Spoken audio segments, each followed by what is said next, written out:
प्रणाम स्वामी जी। प्रणाम पुत्री। स्वामी जी, मैं प्रत्येक रविवार यज्ञ करती हूँ, प्रतिदिन वैदिक संध्या करती हूँ। संध्या में शब्दोच्चारण की त्रुटियों को दूर करना चाहती हूँ। यदि हर व्यक्ति ऐसी बालिका के बारे में सोचे तो वह ऐसा कर सकता है। पुत्री, तुम परेशान मत हो, मैं तुम्हारी त्रुटियों को दूर अवश्य करूंगा और सही शब्दोच्चारण करवाऊंगा। पुत्री, मैं चाहता हूँ कि आज तुम एक संकल्प अवश्य लो कि तुम प्रत्येक रविवार आर्य समाज जाया करोगी। अवश्य स्वामी जी, मैं आज ये संकल्प लेती हूँ कि मैं प्रत्येक रविवार आर्य समाज जाया करूंगी। बचपन तो उस गीली मिट्टी के समान है जिसे आप सही आकार देकर निखार सकते हैं।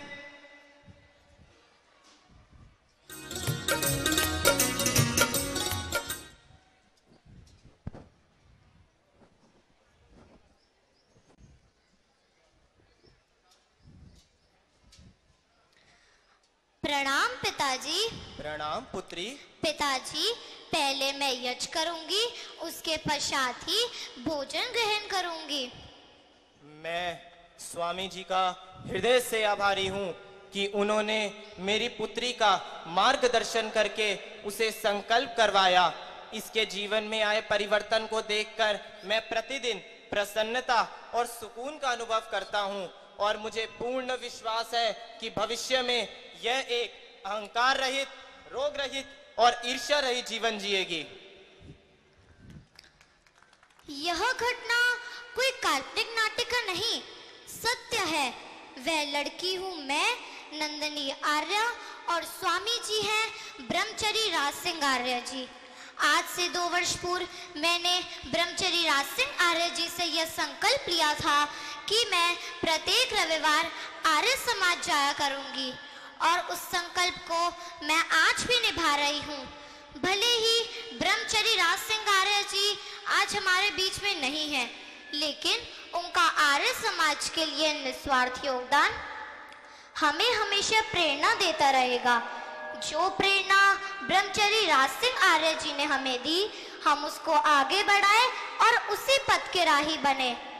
मैं हृदय से ब्रह्मचरी राज सिंह जी की आभारी हूँ और उन्हें शत नमन करती हूँ और उनके बारे में बस इतना ही कहूँगी कि मौत भले ही किसी को असमय ले जाती है, वह आते नहीं नजर मगर उनकी याद आती है। पुष्प भले ही सूख जाए पर खुशबू तो रह जाती है। अब मैं आपसे यह पूछना चाहती हूँ कि क्या आप यज्ञ करते हैं? आप प्रतिदिन वैदिक संध्या करते हैं? जिस घर में यज्ञ होता है वह अशांति, क्रोध, कलेश और रोग मुक्त होता है। यज्ञ की खुशबू से कोना कोना पवित्र हो जाता है। आज खुशी के इस पावन अवसर पर मैं यह चाहती हूँ कि आप सभी अपने जीवन को यज्ञ, उपदेश और संध्या के रंगों से सजाएं। यह रंग आपके जीवन की हर बुराई को दूर कर आपके जीवन को सात्विक, खुशहाल और पवित्र बना देंगे।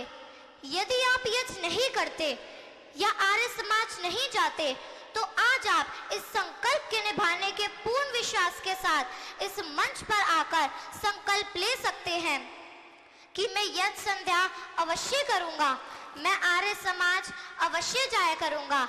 मैं पूर्ण विश्वास के साथ यह संकल्प हर परिस्थिति में निभाऊंगा। मेरे जैसे बच्चे भी यहाँ आकर संकल्प ले सकते हैं। मुझे पूर्ण विश्वास है कि हम सभी बच्चे सुसंस्कारों से संस्कारित होकर अपने माता पिता का ही नहीं, देश का भी गौरव बढ़ाएंगे। अपने अपने घर समाज में तो हम सभी यज्ञ करते हैं, अब आवश्यकता है सबको इस यज्ञ से जोड़ने की। इसलिए मैं कहूंगी, घर घर यज्ञ, हर घर यज्ञ।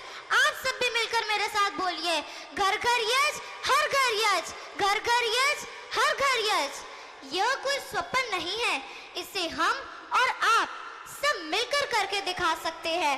यदि एक व्यक्ति भी महीने में एक बार एक नए परिवार में यज्ञ करवाए तो एक व्यक्ति एक वर्ष में 12 नए परिवारों में यज्ञ करवा सकता है।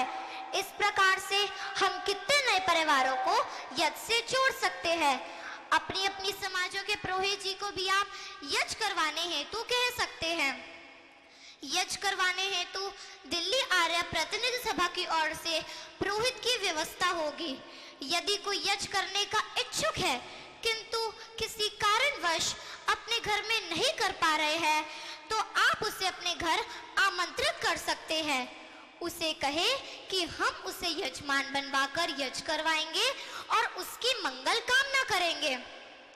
जिन 12 नए परिवारों में आप यज्ञ करवाएं, उनका परिचय फॉर्म भरवाकर आप सभा में जमा करवा दें।